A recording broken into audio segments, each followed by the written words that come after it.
Fire up the sirens. I don't know. Hide the children. Get ready. It's an emergency edition of the Kaufman Corner podcast. Thank you for joining us. If you're catching us via the podcast a little bit later on, remember we stream live. Normally now on a Sunday night, we would be streaming live. We're coming to you on a Thursday night here on the Kaufman Corner podcast with us, as always, one of the co-founders of Baseball Prospectus, Dr. Rany Jazayerli, also co-author of Rob and Rany on the Royals for many years, Rany on the Royals for many years. My name is Soren Petro, host of the program on Sports Radio 810 WHB in Kansas City, also pre- and post-host for many years for the Kansas City Royals and still cover the boys in blue. And a couple of reasons why we wanted to do this before I get Rany's thoughts, because anyone who might be a crossover listener of mine from the radio show has at least some idea of what I think about this. But we wanted to do this because we're very excited about doing a Sunday night podcast about the draft. And if we didn't talk now, we weren't going to talk about the draft, because this is a really big story, not just locally in Kansas City, but also nationally. Rany, I'll give you a shot. Let's just start with what's your initial reaction to 10 players not going to Toronto, finding out 3 more coaches, one of which is Cal Eldred, not going to Toronto. We'll get to the game, the 3-1 win. There's a positive there. Just overall, your reaction to what we've seen so far here over the last 24 to 36 hours. So, Soren, I have a question for you first. A couple of questions. Right. What was Dick Hauser's jersey number? Okay, it's up 5, 20, and 10, right? Yeah. 10? What was Bo Derek? She was a 10. Okay. What did Mary Lou Retton score on the vault in the 1994 Olympics? I see 10. Okay. I'm noticing what is this? What is the square root of 100? That's 10. That's 10. Even my minor math ability. How many Lords a leaping? There are 10 Lords. There are 10. Okay. 10 players. Out of 26, 10 players. No other teams had more than 4 missing a series in Toronto. The Royals had 10. I have a confession to make, Soren. You are always extremely generous and kind in your introduction of me, going back many years on the radio and the podcast, referring to me as the good doctor, emphasizing my medical credentials, Dr. Rany Jazayerli. And I've always felt a little bit sheepish about it because, I'm very proud of my medical background, but, not always that relevant necessarily to, baseball analysis. Can I just interrupt not to interrupt your flow there, but can I say one of the reasons I do it is, one, you've earned it. But 2, also when I don't, I will get complaints. I will get people that say he's a doctor, especially when we argue. If we argue about something, I get, and another thing, could you call him Dr. Jazayerli? He is a doctor. So I'm like, hey, that's a fair point. So, but still, I appreciate it. Again, I'm sometimes ambivalent about it, but I do appreciate it. But today I'm going to sit up a little taller. Today I'm going to insist on being called Dr. Rany Jazayerli. Today I'm wearing my scrubs that I wear to work because the Royals made a mistake this time. All right. When the Royals and I disagree on matters of baseball knowledge, they want to pull out where did you play, Sonny? Who did you work for? So, I don't always have a great rejoinder to that. I've made my bones outside of the industry. But we're talking about medicine today, my friend. We're playing on my home turf. The Royals are in my house tonight. All right. I get to ask the question when Whit Merrifield says he's not getting vaccinated. Where did you go to medical school, Whit? Hunter Dozier, your personal preference? Where did you go? Where did you get your medical degree? Huh? What's your training? You did your own research? I did 8 years of college and medical school and 4 more years of residency. And I'm telling you the vaccine is safe. I'm telling you that the benefits massively outweigh the risks. And I'm telling you, you are hurting your ball club by not getting vaccinated. Am I being a bit of a jerk about it right now? Yeah, probably. But for the first time, I get to use all those years I spent training to be a doctor and turn it on the jocks for a change. So excuse me if is this Revenge of the Nerds right here that I'm watching right here? Possibly yes. Should I look cannot for deny that. some kind of Devo inspired musical number here at the If end I of the whole if I process? pull out a javelin, then you should start getting very concerned. Are you going to take a walk through the moonwalk at the end? I don't know. I mean, where are we going with this? I don't know. We find out. We continue with Dr. Rany Jazayerli. That's right. So yes, 10 Royals players decided not to get vaccinated. And it's not a good look. Not a good look, because the Royals all season, the Royals have been a disappointment. They have been a a local story for dashing what were the hopes of many fans that this would be the turnaround year, and instead languishing in the cellar as they have all season. But yesterday they became something different. They became a national story. They became a national laughing stock. All right. If you look for stories online about Kansas City Royals unvaccinated, there are stories online from Sports Illustrated, ESPN, USA Today, The New York Times, CNN, CBS, The Wall Street Journal. Financial newspapers are reporting about the Royals refusing to be vaccinated. This is a situation the Royals as a team don't want. Certainly the front office does not want this to be the story. But they have only themselves to blame for it. Yeah. No, it's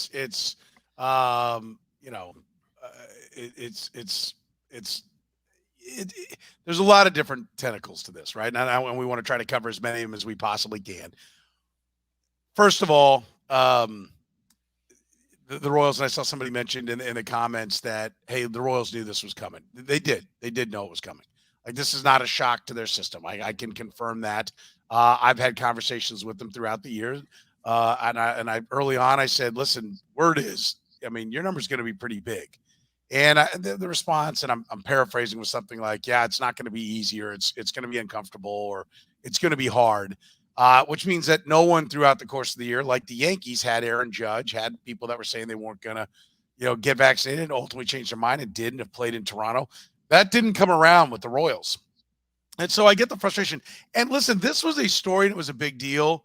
And I talked about it, that the phone lines weren't blowing up. But when we had Mike Matheny, we had a day game yesterday on Wednesday, and Mike Matheny, puts this news out here, it blows up that everyone's there. So we're talking about the 10 guys, but I don't think people were really shocked. I mean, I think it was pretty common knowledge on the street that Whit Merrifield and Hunter Dozier were probably going to be. Those were the two names that I had everybody sending me stuff on.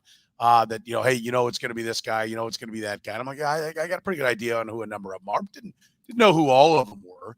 Were you surprised? You weren't surprised it was 10? I know I was not. I didn't know what the number was going to be, and I'll tell you why. Because I talked about this last year to a point, because we know it's a polarizing issue. I've already made one maneuver tonight, just FYI. But it's a polarizing issue. I get it. I respect all opinions. I don't agree with them, as people won't agree with all mine. So it's not an issue that I've always said, I'm the candy store, right? Like, I don't do what you do as a medical doctor and save people and identify skin cancer and prescribe medicine. That's not what I do. I do the funny ha-has. You're dealing with that stuff. Here's an hour and a half, 2 hours, 4 hours. If you want the whole show, you can avoid that part of your life. You can have a relaxation. There are times that real life crashes into sports, and I have to talk about it. And I kept pointing out that as the Royals were struggling last year, and this year they really thought they had a chance to contend. Mm-hmm. They really thought they had, and I've talked to people at every level of the Royals, okay? And they really thought that they were going to contend this year. It's been a very frustrating year for sure. But I go back to last year, and I kept pointing out that, they're not going out on the road. Not like, you have to go out and paint the town red, but just go out to have some dinner, relax, watch a movie, spend an afternoon. They had to stay in the hotel. They were staying in the hotel while other teams had passed the minimum vaccination rate, and they were having to wear masks in the clubhouse. Other guys weren't. They're having to be isolated, still doing Zoom video on everything that they do. It's been a tough 3 years for the Royals organization. Made even tougher last year because they didn't meet the standards that other clubs were. And so the fact that they were still, wearing the gaiters over their mouth in the dugouts, I mean, I knew this was coming. I mean, and I've had and there are a number of people that I converse with that have been on me about why I haven't made this an issue sooner. I said, well, what's the issue? They are all playing. What do you want me to do? Spend 4 months saying, wait till we get to Toronto. This is going to really blow. I'm like, I can't do that. When it gets here, it'll be the issue that it's going to be. And so, no, the 10 did not surprise me at all, to be honest with you. I didn't know what the number would be. If you'd asked me to pick, I might have said 8 or 9. I might have said 12. I really don't know because I had wow. Okay. Because I actually ran a Twitter poll, not scientific by any means, but it was a way to get a snapshot of what the fan base thought. Objection. It is scientific. It's not the most in-depth study. Well, it's not randomized. Remember, I'm a doctor. It's not a double-blinded controlled trial. Let me just put it that way. But it is a scientific study of your Twitter followers. Of my Twitter followers. Just how many Royals do people expect to be on the restricted list? And there were 4. You can only have 4 choices. I had like 3 or fewer was one choice. 4 or 5 was another choice. 6 or 7 another choice. 8 or more the last choice. Only 12% guessed 8 or more. The median was about 5. And I said, I think I'll take the over, but I was expecting 6 or 7. And maybe it was just in a world in which literally no other team in the sport that's gone to Toronto has had more than 4. I think the Phillies may have had a 5th guy, but they was sent to the minor league. So technically maybe 5. But it was just hard to imagine the Royals would be such an outlier. And that's a failure of imagination on our part because the Royals are an outlier in many ways. But yeah, what you're describing, it is something that we probably should have discussed earlier, which is the daily grind of having to follow stricter COVID rules, which you don't have to. You have, autonomy. You have the ability to overturn those rules, but you can only do it collectively. And especially for the guys in that clubhouse who did get vaccinated and are following the rules, there has to be we've heard, all season that there is tension in that clubhouse. And, Mike Matheny, that is an accusation that sort of followed Mike Matheny out of St. Louis. And, it would be easy to just blame Mike Matheny for that and that he's not keeping the clubhouse loose. But I have to think, because this is not an every week, once a week sport. This is an everyday sport. These guys are together every day in that clubhouse. They're on the field every day. They're in the dugout every day. And to follow rules day after day that you don't want to follow and that you are willing to do what's right in order to not have to follow it, but other guys are mucking that up for you.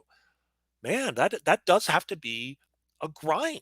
And I mean, it's interesting to discuss this in light of the fact that we're talking 30 minutes after the Royals, with half the team replaced, with 2 guys in their lineup making their major league debut, and Angel Zerpa making his 3rd major league appearance today in Toronto.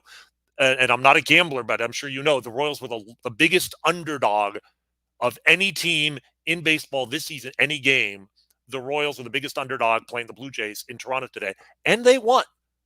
And you saw the way that the celebration after the game, that was a team that almost seemed freed. And it's not that necessarily that they were freed from these 10 guys who are not there with them, but maybe that they're freed from all of the restrictions that have been holding them back. And so the fact that the Royals, we can blame the players, and we should blame the players for the fact that they haven't been vaccinated, but the fact that the front office has not made it more of a priority. And they can say all they want about how frustrated they are. They can say all they want about how they've encouraged the players to make the right decision. But you know what? Aaron Judge famously did not want to be vaccinated, did not get vaccinated last year. He got vaccinated this year, and so is everyone else in the New York Yankees. Every player on the Houston Astros is vaccinated. They all made the trip to Toronto. Those are the 2 best teams in the American League. I think Mike Petriello made this point on Twitter, but it can't be a coincidence that the 2 best teams in the league are all vaccinated, and the worst team in the league, or one of the 2 worst teams, certainly the most disappointing team in the American League, is 40% unvaccinated. So the front office not realizing that this one decision could derail their entire season, that's an indictment of the front office too.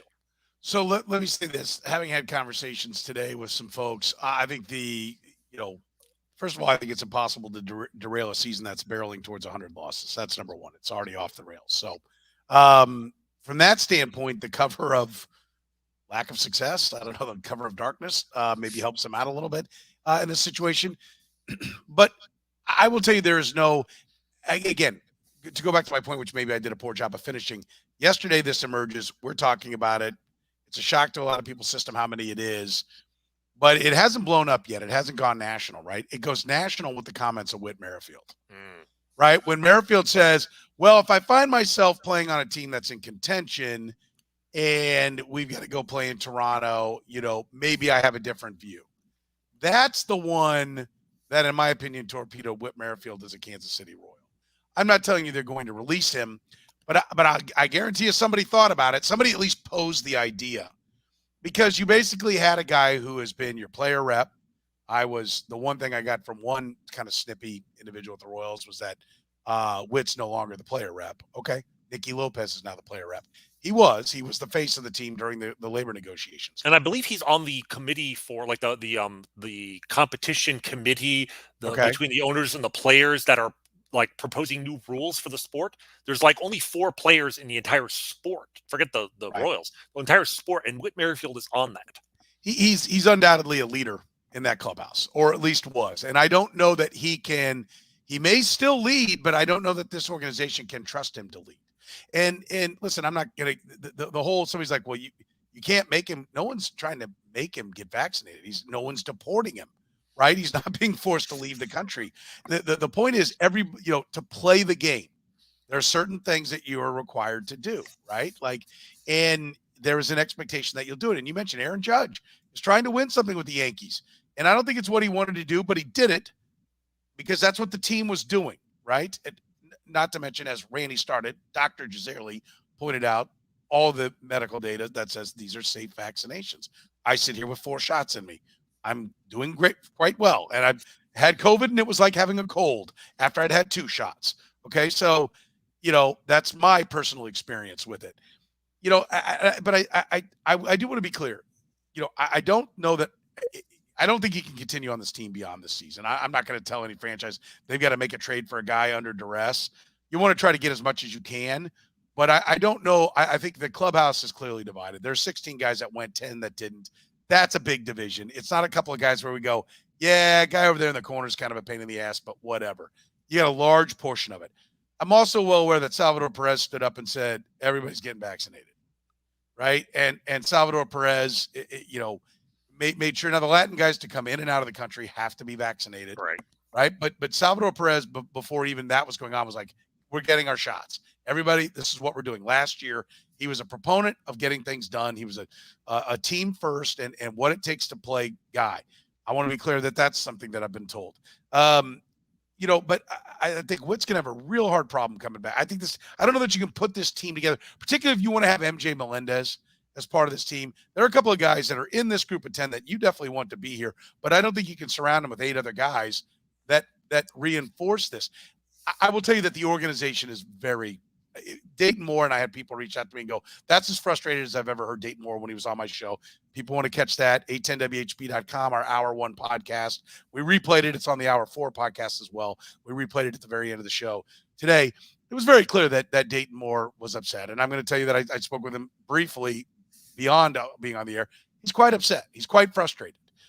He's still supporting his players. He's still saying that, but the concept that the front office is okay with this is no bueno.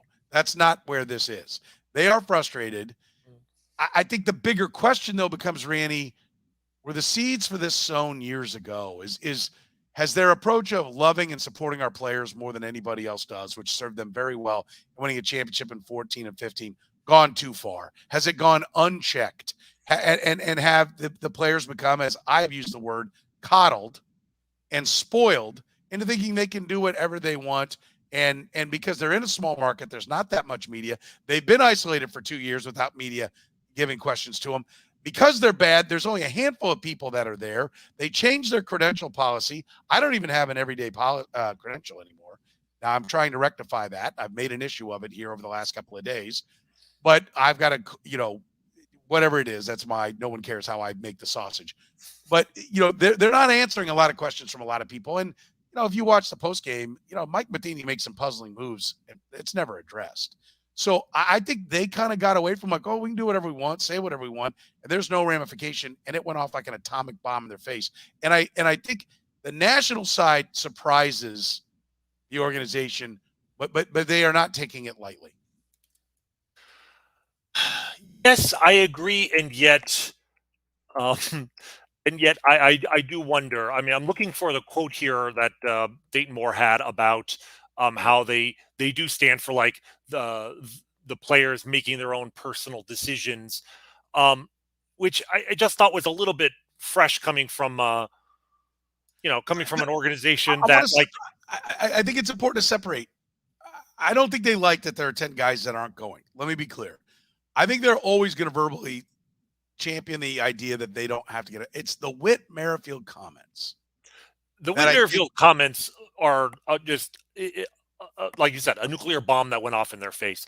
There's an expression. There's the adage that like for a politician, a gaffe is when he accidentally tells the truth, and that absolutely applies here because I've no doubt Whit Merrifield regretted the words he said the moment he said them. And he would love to be able to take them back. And, he's already, I think, backtracked and said, he didn't mean it that way. And yet he did. I mean, it's just, it clearly, if he had an opportunity to be traded to a contender and being, what was holding up that trade or was holding up his ability to appear in the postseason was the fact that he could not go to Toronto for a playoff series. He's made it clear he would do so. And I mean, we're seeing in the last 24 hours, we've seen a lot of talk about the trade value of somebody of the Royals players, especially Andrew Benintendi, who is one of the 10 and who will almost certainly be traded, and whether this has affected his trade value. And at least some of the, sort of national beat reporters who are in the know have suggested that Benintendi's trade value is not that affected because teams are under the impression that he may be willing. I mean, even the Blue Jays are still in considering him because he may be willing to get a shot if that's what it means in order to play for a certain team. So clearly, these guys, it's not an ironclad decision. They don't have a principle. It's not a principal decision that I don't believe in vaccines. No, it's that they are weighing the pros and cons, and for them, the cons of getting the vaccine outweighs the pros of trying to win baseball games for the Kansas City Royals. But that apparently doesn't outweigh the pro of winning baseball games for another team. And there's no way around it. Their principles are negotiable, right? Everybody's got their price. We're not talking about cash price. We're talking about glory. We're talking about victories. They have their price, and they don't think the Royals meet that price. And that's sad. And it's indefensible in the sense that even if for ideological or political reasons you want to side with a player's decision to not get a vaccine, the fact that they are willing to get that vaccine but only for another team renders that argument moot, right? There's just no way around it. And you're willing to get it, you're willing to get it. And right. if you're basically saying, which Nate Bukaty said at first, and I echo the sentiment. He said, the Royals have always done all these things to be for the players. When does that come back around? It didn't come back around in getting Eric Hosmer signed in Kansas City. He went someplace else. It's not coming back around and getting them to get vaccinated and represent this city and go to Toronto with a full group and play baseball and win for the name on the front of your jersey, the town you represent. It's the payback's not coming there. And if I'm the organization, and I think there probably are a lot of guys in that front office that are really questioning, listen, we do all this stuff for these guys. They paid their minor leaguers during the pandemic. Most teams didn't. Full pay, right? They've done a lot of things to be really good to the players. And at the end of the day, I had somebody say, hey, I had a GM tell me a long time ago, don't ever think the players are your friends, because they're not. If you think you're going to get a favor from it, they're not. And that's why when they say it's a business, listen, I'm sure they're frustrated front office guys. They're front office guys that feel like, hey, we've done you a solid. I want to hit a couple things here on that front because, just a couple reactions here. Hard to blame Whit for saying what he said. This organization has always put him in the backseat and doubted him, except for they picked up his option on his contract at the beginning of the year. They didn't have to do it till the end of the year. This after he had to take a pay cut, a massive one, like everybody else did in 2020, which will, you go look at the structure of his contract, was one of the biggest years of his deal. The way his deal was set up, certainly nobody was planning on a pandemic. He got hit. The Royals did him a solid and already grabbed that deal. The Royals, the history of the Royals is they get Salvador Perez to sign a contract when he's very young for more money than he knows, and it's a hugely club-friendly deal. Then before that's even done, they give him $10 million a year, which is still looking pretty good for them. A year later looks great for them, but gets him more money than he could have ever dreamt about, even now that he's got new dreams. And then before that deal's done, they give him $84 million, and they're paying him what everybody agrees is more than it will ever probably be worth during these years. Yes, there are times that the Royals get the better of it, but when they really get the better of it, they try to do a solid back, and they've tried to do that with Whit. There's no doubt Whit got kind of jerked around early on, and they always had more confidence and modesty, but they guaranteed him money they didn't have to guarantee him already this year. The other one, real quick, and I'll let you respond to that. There's one back here that talked about Dayton, and it said Dayton said on Soren's show that he is, here it is. So this was said, and he did say this today. Dayton said he was vaccinated on the show. In fact, he said, I'm vaccinated.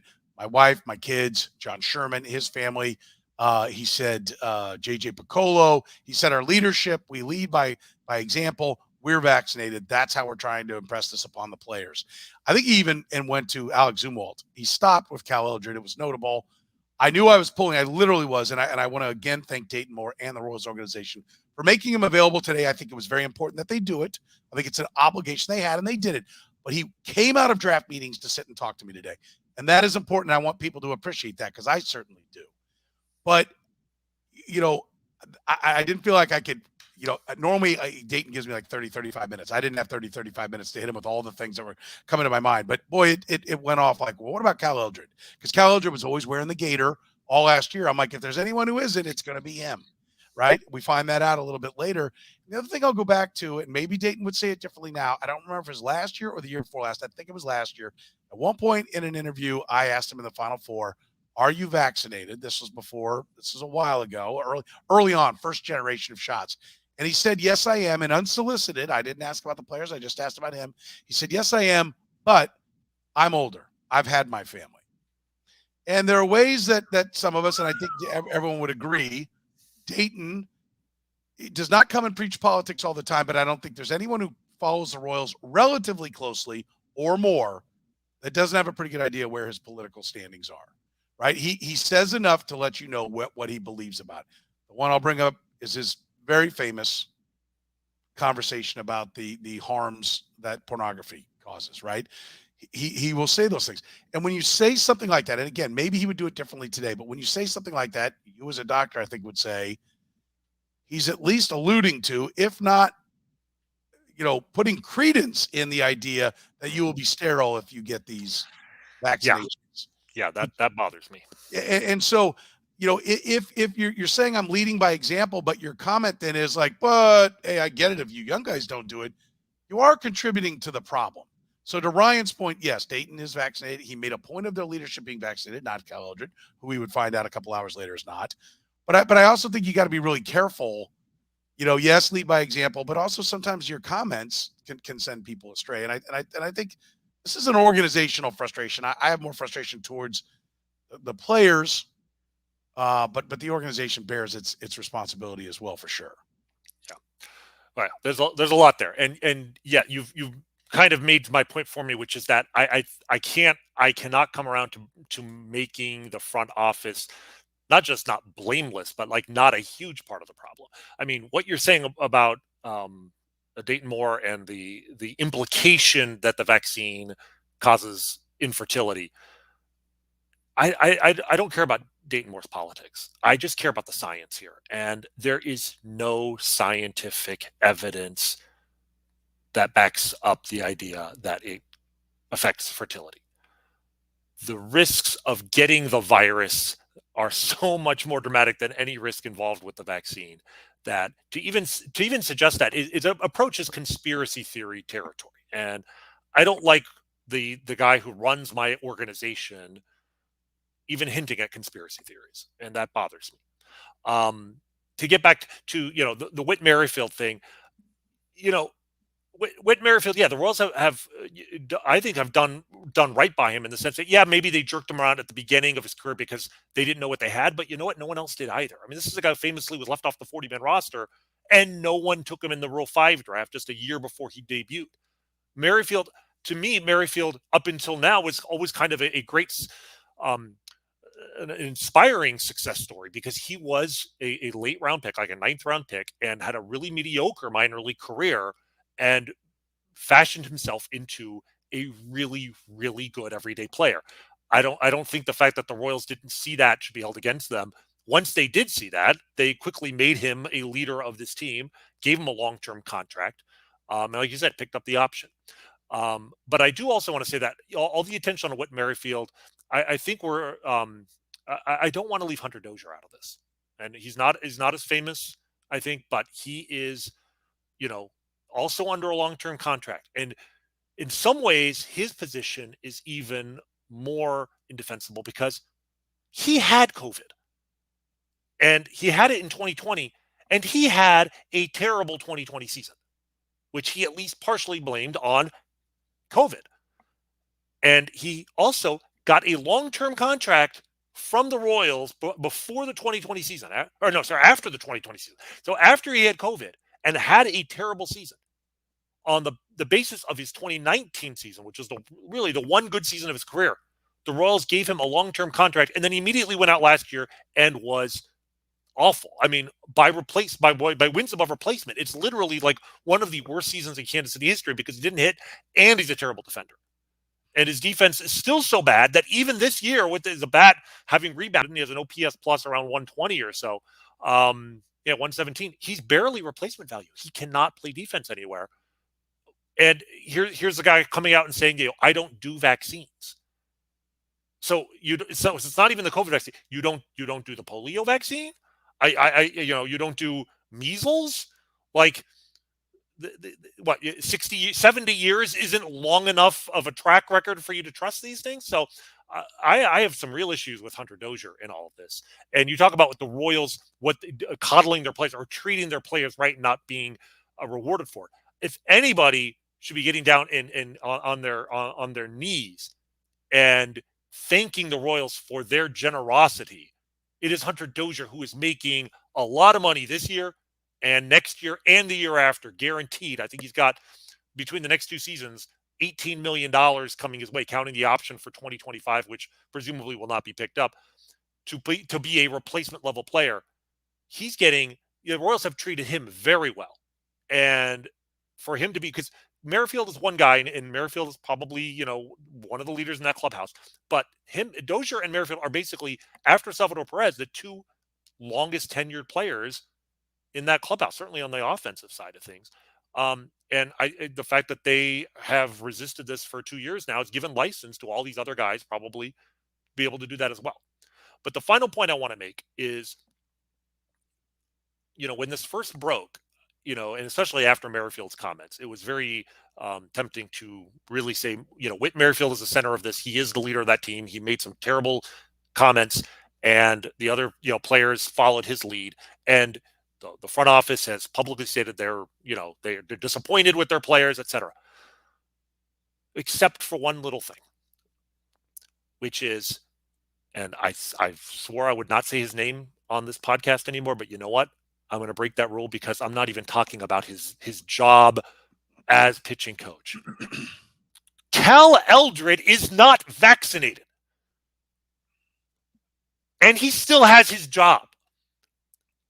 Like, on top, it's amazing to me. We could sit here. I could sit here and lambast Cal Eldred for the next 30 minutes and not once talk about the job he's doing as pitching coach of the Kansas City Royals, the terrible, historically bad results he is getting.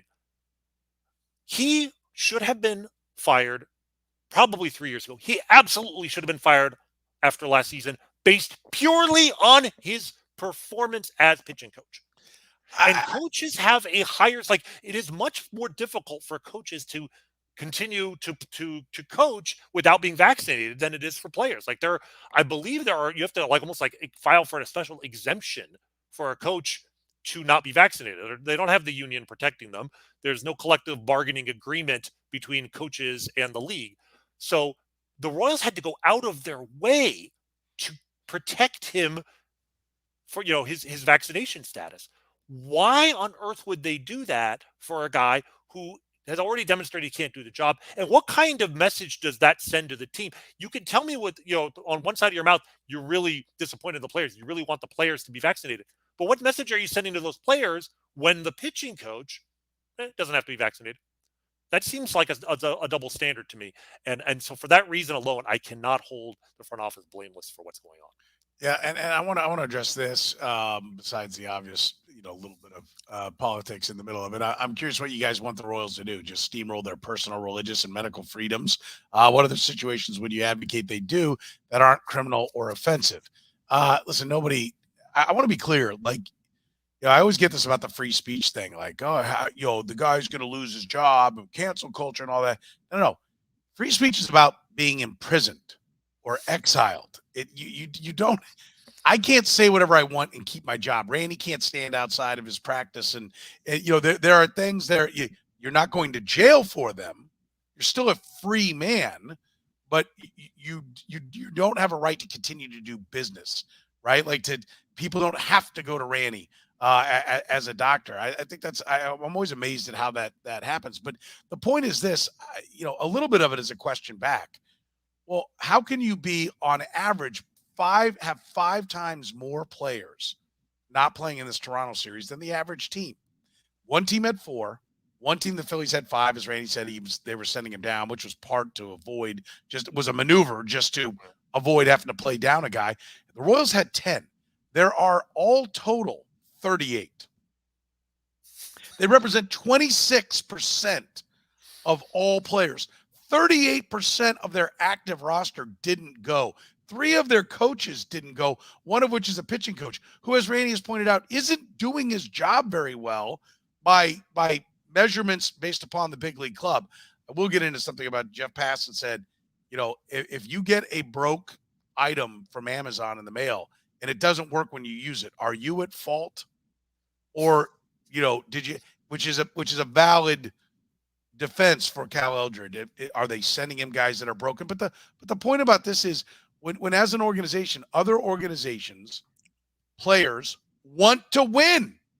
They want to play and win.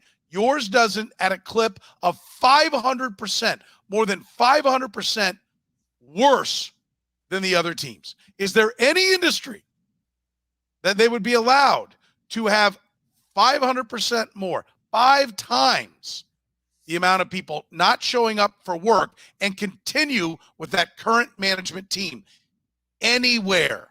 The answer is no. No, that's the point. The point is you're in a get it right business. You're in a competitive industry where you have to defeat your opponents, and you're measured head to head on a regular basis. And when you can't get your players on the field, whether that's developing them, whether that's keeping them healthy, whether that's paying them, or whether that's getting them vaccinated, you're not doing your job. And we're just pointing out this is a constant theme that has been going on with the Royals. And so, no, I want the Royals to put a competitive team out there. It's not up to me. My job is not, when I go to a restaurant, I want food that tastes good, is healthy, and is not going to make me sick. If it doesn't, I don't have to go back and tell the chef how to make it. Okay? I don't pay for it if it's, hey, this chicken's not cooked. You don't still get to charge me. It's the chef's job to make it right. It's their job to put a competitive baseball team on the field, and sending 10 minor leaguers, and God bless him, he won tonight, but a double-A pitcher to the mound is an embarrassment. It's an embarrassment for the franchise. And the one thing I take solace in is I definitely think the front office, I definitely think the ownership group, they feel that. They're pissed. That's the problem. That's what you're missing. It doesn't matter. Was Andrew Benintendi a Royal because the Red Sox said, COVID, hey, time to get vaccinated, and he went, not getting it. You're gone. We're not screwing around with this. We can't have a clubhouse of pissed off, pent up guys who don't ever get to go out. We can't have a guy that's going to be getting sicker than the rest of the guys or potentially get our players. So we're getting rid of this problem. We'll take whatever we can get. He's got to go. Is that why Andrew Benintendi's here? I don't know. I think the Royals certainly don't want to say that because it looks like a really good trade on their resume. So they don't want it to be like, well, we bought, they were selling him for 40 cents on the dollar, right? They want it to be like, no, we got a good player. We knew we'd get healthy and everything. But if do you really want to go grab Whit Merrifield right now? If you're the Yankees, if you have a need for that player, no, you don't want to deal with that crap. That's the point. Do whatever you want. You have a social right to run around screaming obscenities all the time. But if you're going to do it in a clubhouse and out on the ball field and you're going to yell obscenities at a fan base, are you going to acquire that player? The answer is no. There are things you do with your decisions in life that make you a problem for an organization that works as a team. And this is one of those times. And I would argue, if anything, the trade value of these guys has taken a hit, not because they're not vaccinated, because all the other teams know they have access to the health records. Like the Royals aren't going to be able to, they weren't going to secretly trade Andrew Benintendi and the other team was going to find out after the fact, haha, you can't go to Toronto, right? They knew. But all the attention this has brought, if we're having this discussion because there were 10 guys. If there were 2 guys, there's no emergency podcast. There's no press conference. There aren't these national articles. It's a small story. And even if one of those 2 guys was Andrew Benintendi and he got traded later, it'd be a small line item in the trade analysis. Oh, he's not vaccinated. It may be an issue for him to go to Toronto. But this is a national story now. So now if a team does, Benintendi, I still think will get traded. There's enough demand out there. And a National League team will, certainly I think the odds of them playing the Blue Jays and, those 3 or 4 games in Toronto, they'll probably take that chance if they get to the World Series and the Blue Jays get there. But with Merrifield, it's a weird situation because I think his trade value has taken a hit. And I also think the Royals' desire to move him has dramatically increased because he has gone from being an asset to a liability from the standpoint of the clubhouse even now. And I'm still amazed at people like Shane here is you really talked about vaccines for half a day. Emergency podcast laugh aloud. Well, emergency podcast is a term that's used in the podcast community. Welcome to it, Shane. It's not that, oh my God, we've got a crisis that everyone needs to come. It's a term that's used hey, it's not our normal day. We're doing it because there's big news, right? Big issues. So welcome to the podcast community. Secondly, it's not about the vaccines. The Shane, point we're talking about half the team is missing. That's yes. what we're talking about. And the point is, you went into a rebuild and kept 3 guys really that have stood out to me all along. And I said, okay, these 3 guys have to be good when you get good again. Danny Duffy, not going to happen. Whit Merrifield and Salvador Perez. Now, Salvi's hurt now, but had a 48 home run season last year. Still got a lot of optimism that Salvi's going to be banging home runs in the middle of a lineup and be a leader for this ball club when they come back around. And maybe you could say, hey, if you get one of those 3, it was worth it because you had that leadership. But you kept Whit Merrifield around to lead your organization back to prominence, to be the guy who gets big hits and takes pressure off the young guys when they're in the lineup. Well, the young guys are coming up and he can't hit anymore. So just the baseball side's a problem. And now, as one of the leaders of the team, you have 5 times as many players not in Toronto as the average team. Now, I get it. This would be a bigger story if the Royals were on pace to win, 89 games and in the midst of a race, and these 4 games could be the difference between them making the playoffs or not. It would be a much bigger story around here. A lot of people have checked out on the Royals. They're not going anywhere anyway. But just of course, according to Whit Merrifield, if that was the case, he would have gotten vaccinated, though. Well, that according to him, yes, maybe. But look around the country. This is a big story around the country. It's bigger outside the country than it is here because baseball is bigger than it is in Kansas City right now. People are yearning for Chiefs training camp right now, right? Or they're at least yearning for the other young players. And that's the other common theme that I think should be addressed. Through the early parts of the comments, I really loved watching that game tonight. It was great to watch guys who want to play. It was fun watching guys who want to be Royals. That, is the message that I think is going to arrive at the front office's door and arrive at ownership's door. Why are we we need a Whit Merrifield bobblehead night? No. Like there's plenty of people that are like, I'm not going. I've had a number of folks who have people up here. I'm not going to a game as long as Whit Merrifield and Hunter Dozier are on the team.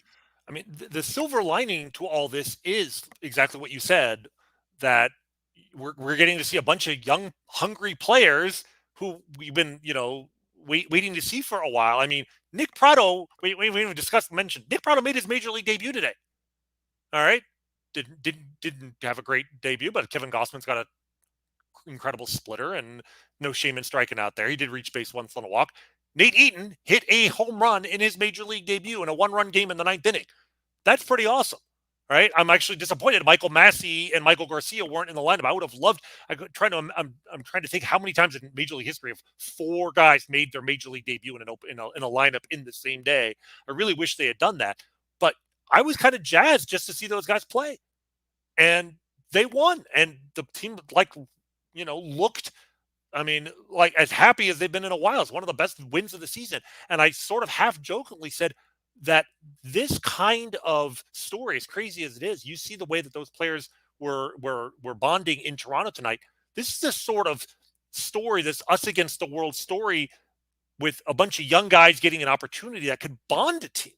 But the only problem is next Thursday, those 10 guys are coming back onto the roster. All those young, hungry guys who got called up are going back down. That is going to be an awkward reunion next week. And I don't think you can trade 10 guys in 1 week. You might be able to trade a couple of them, though. You might be able to send a message. And just think about it's in all the times we have talked about how the Royals should have traded Whit Merrifield 3 years ago, 2 years ago, even last year. We were talking from the standpoint of he has value to a contender now. He will bring talent for the Royals for the future when they need it more, and open up opportunities for other players. At no point did we think, oh, and if they keep him, he is going to set the tone for a refusal to get vaccinated that is going to fracture the clubhouse. And maybe you and I should have thought about that. But you know who definitely should have thought about that? The Royals. Because last year, 3 years ago, fine, nobody knew about the pandemic. Last summer, they could have traded Whit Merrifield. And they had to have known his very public stance against getting vaccinated. And maybe they thought, well, there'll never be consequences for it. Because last year, Canada had an exemption for athletes when it came to the vaccination policy, because the vaccines were still new. And that is why it's 2022 before we actually found out who in baseball did or did not get vaccinated. And maybe they thought that policy would stay in place. But even without the Canada issue, it is the fact that, like you said, so many of the COVID restrictions in the clubhouse, in the dugout, that allow a team to bond, going out after the game, all of those rules are still in place. And I have to think that has affected the team on some level. Above and beyond the wins and losses, the clubhouse has been tight all season long. And they could have gotten a jump on this by trading Whit Merrifield somewhere else to a team that maybe had other leaders, that the young players weren't going to have to look to Whit Merrifield for guidance because they had veterans there. And they didn't do it. And you reap the whirlwind. This one, Jeff says, don't name names, but talk about the locker room. Is it divided? Just the comments, and we had some comments earlier, just based off some of the post-game comments from the players today. There's some obvious frustration there with the players. Is it fracture beyond repair? I don't know. Are the Royals concerned about the locker room? Absolutely, yes. I can confirm that as a fact. Yes, they are worried about how it will come back together when they bring all these guys together. The other thing that is, and I think it's coincidence, because I think the guys who didn't get vaccinated wouldn't have changed, were this series at a different time. But think about this. You're grinding through the first half of the season in a year that's not going the way you want. Alec Lewis from The Athletic comes on my show and talks about how it sucks to walk into the clubhouse every single day as a reporter, right? And he's not responsible for the losses. Baseball is a grind. That is no joke. When guys talk about that, it's real. It's a grind. And what's happening on Monday? The All-Star break. And for everybody but one guy, it's 4 days off. Except for 10 guys, it's 8 days off. Mm-hmm. And I don't know what they're going to do, but if one of the fellas who's not going to Toronto is snapping photos and Turks and Caicos right now. I was just about to say they better stay the hell off of social media. I mean, they'll be destroyed on social media, but they will absolutely be destroyed by teammates who are playing baseball. 100%. I can 100% confirm that. Absolutely, they will be pissed. Now that's just a timing thing on when they happen to play Toronto going into the All-Star break, but it's their reality. There are a group of guys who are getting 8 consecutive days off in the middle of a season, and I'm going to tell you, if they thought they could get it without giving up money, the MLBPA would fight tooth and nail to make the All-Star break 8 games in the middle of the season. I mean, they would love it. Guys love getting that extra day where you don't play on the first day back. I mean, it is treasured territory. And yeah, that's going to be an issue. And I can tell you that the Royals are concerned that it's going to be an issue. Yeah. And I mean, the timing, like you said, I mean, if they played the series in April and the team was 4-4, it would have been a story, but it wouldn't have been to this degree because they hadn't established their bona fides as a disappointment, as a loser. There would have been time to make it up. I think all of that feeds into this. And also back then, we wouldn't have known that 10 was such an outlier in terms of the number of players, but we do.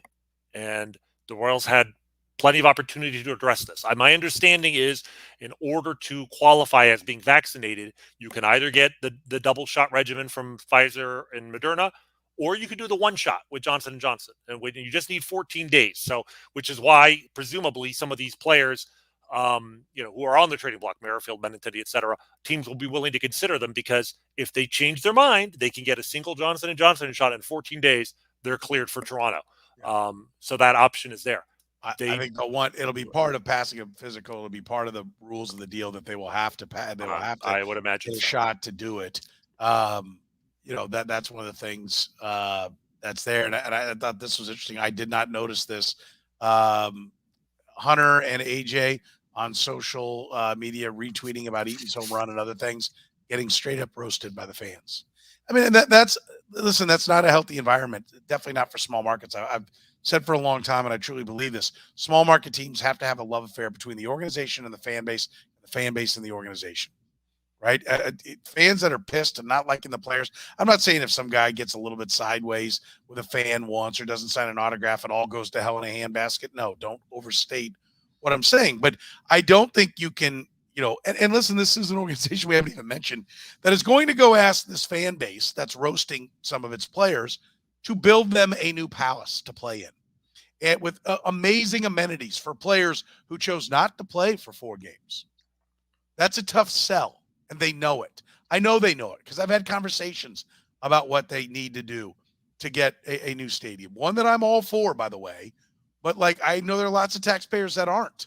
And so all of these things, it is a really big subject for this organization where they sit right now. Yeah, at some point we have to hear from John Sherman about this because he has to be less than enthused about what a bunch of people who were in place when he bought the team, the decisions that they have made coming home to roost and affecting his ability to build a winning team and to build a new stadium for that winning team. I'm going to give the benefit of the doubt that he's waiting until the end of the season, but I have to think some changes are coming to this organization, and from a purely wins and losses utilitarian standpoint, this may end up being a good thing for the Royals if it lays bare the dysfunction that is going, that is at the heart of it, and the need for dramatic changes to be made. I want to address this because I think Irish Mac put it out there earlier, and so he champions you. Thank you, Rany. Sherman. He thinks John Sherman needs to be front and center. What's he going to say that's going to help the situation? Because listen, I've had a number of conversations with owners, general managers, coaches, and I'll tell you what I'm going to say. I'm like, okay, that's not a good idea. And they'll be like, what do you mean? Well, hey, I'll love it. I'll light the lights and I'll be talking about it for a long time. But I'm going to tell you, if you want this situation to get better, then you need to stop talking, because as soon as you start talking, there's a new 24-hour news cycle. Right. So if what the Royals want is for this to go away, when would you have John Sherman talk? And what do you think the effect would be? I want to hear from him as well. And I think we will at some point. But I don't know that now, if I'm sitting in the PR offices of the Royals that I'm advising him, you need to go now because, somebody said, well, I got 6 hours out of this today, right? I didn't. We did a number of Big 12 segments and whatnot, but there was a lot of hours that were spent on this. But as Randy said, so was, the Wall Street Journal and, things that I'm the Kansas City Sports Talk Show. I'm going to get it. I do podcasts about sports. Yes, it's in my wheelhouse. I'm not adding to it if the freaking Wall Street Journal is doing stuff. But if he comes out and he says what? And then what happens after that? Well, you'll get another couple hours of coverage. What does he say? Yeah. What would you have him say? You're asking me? Well, I agree with you. I mean, I think, the speak softly and carry a big stick philosophy I think applies to ownership here. And that is why I'm sort of giving him the benefit of the doubt now. I don't want to hear anything from him. Actions speak louder than words. I don't think words are going to help. Like you said, it will just create a new news cycle. It'll be great for you for, some easy content for sure. It'll, cover another day of radio talk. But for the Royals, not very helpful. But what I do want to see are personnel changes, organizational philosophy changes. And if they're not going to happen mid-season because it's mid-season, I understand. But last year, the most dispiriting day of the year was the day the Royals announced their coaching staff for 2022, and it was basically unchanged. And there was Cal Eldred's picture in the middle of it, and it was. Honestly, the 2022 season, as far as I was concerned, was lost on that day because they were basically sending a message. There's nothing wrong with the organization. We're going to continue to do the same things we've been doing, and we're going to still expect better results. And that cannot happen. If that happens this winter, if they bring back the same guys in the same positions, I mean, as a fan base, how do you not just check out at that point? And if you are trying to get a stadium built, how do you convince anybody to give you that? I know John Sherman has regular conversations with at least Dayton, and I'm sure probably JJ as well. And I know that there is for lack of a better term, a leadership group of the owners. It is a somewhat large ownership group, but at the biggest investors have a regular meeting, and they will talk. And listen, I know I speak with some of them. They know what bad base. They're not like fresh off a boat out of New Zealand going, tell me about this baseball, right? Like they can see some of the problems, and they're going to want a reasonable explanation for it. And so that will come. And I think if they don't like the explanation, then they'll say, we don't like that. Let's do this different.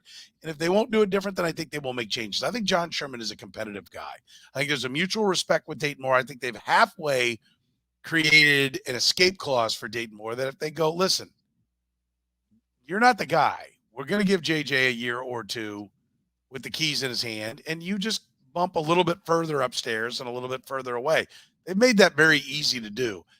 He will have to justify what their moves will be this offseason. And if the ownership doesn't like it, they will demand change. I feel very comfortable that will happen. And I think we're at a point. I really don't know that maybe I'll change. I want to hear what Whit Merrifield says when he gets a chance to speak again.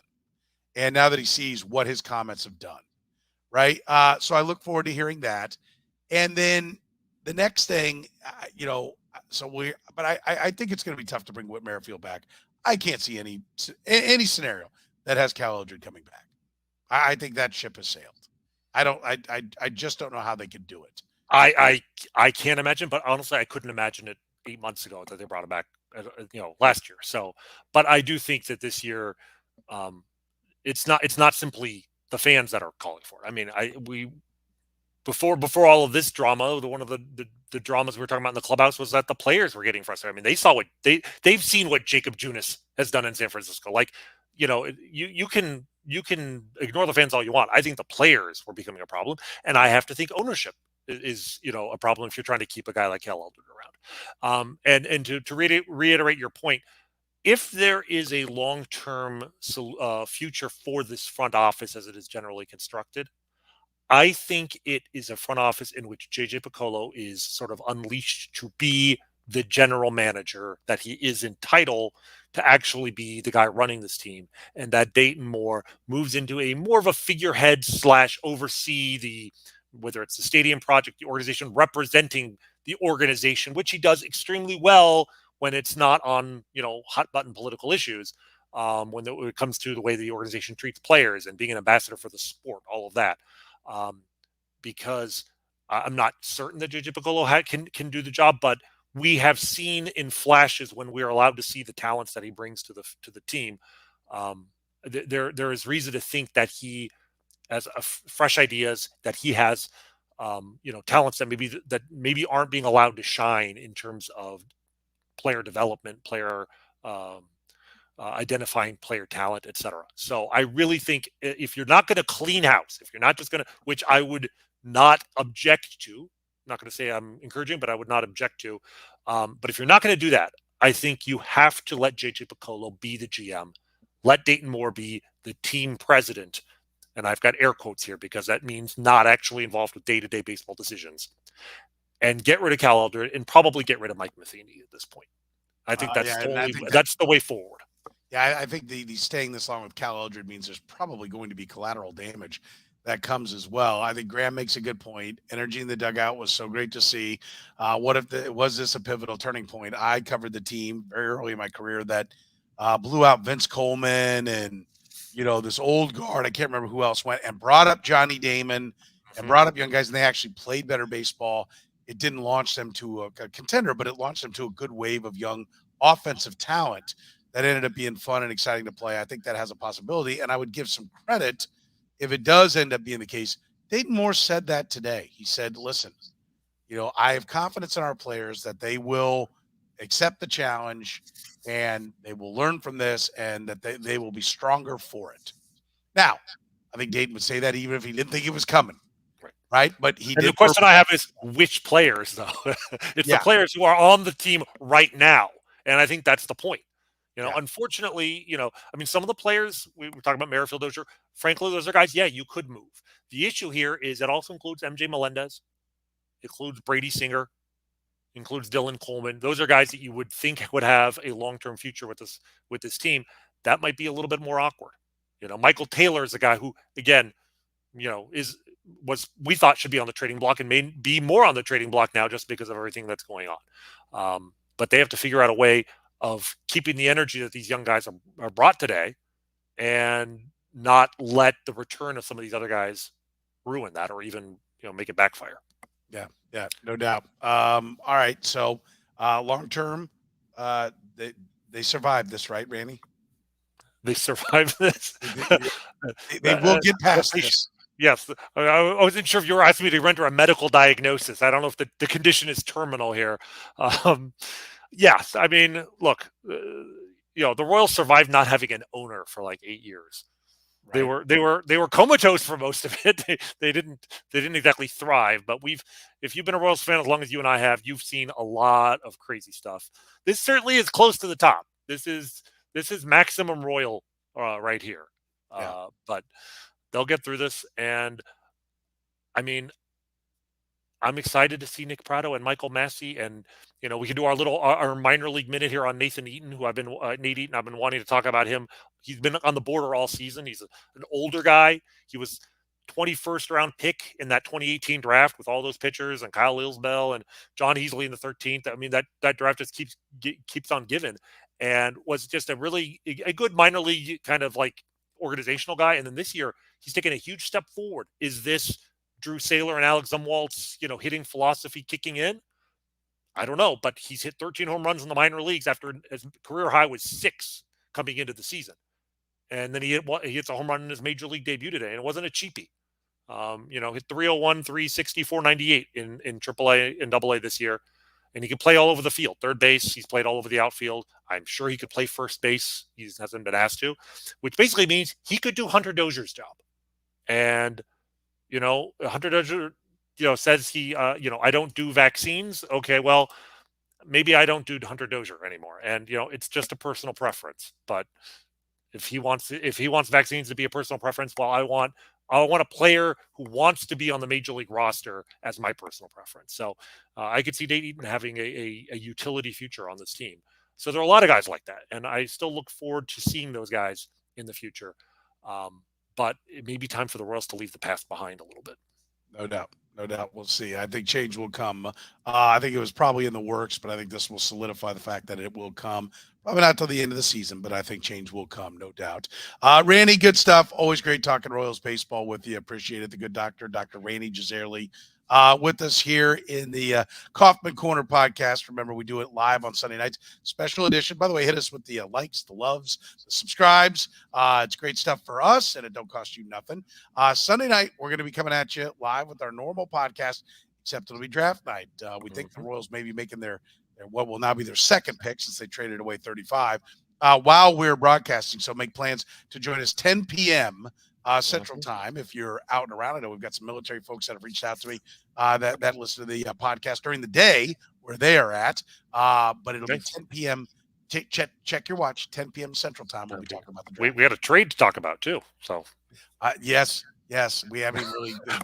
We'll leave the baseball stuff for Sunday. Yeah, we'll do real baseball, all baseball. Hopefully, we hope. Who knows what they'll give us? Yeah, who knows what they'll give us? If there's big breaking news, we'll be back at it. So thanks for joining us here on the Kaufman Corner.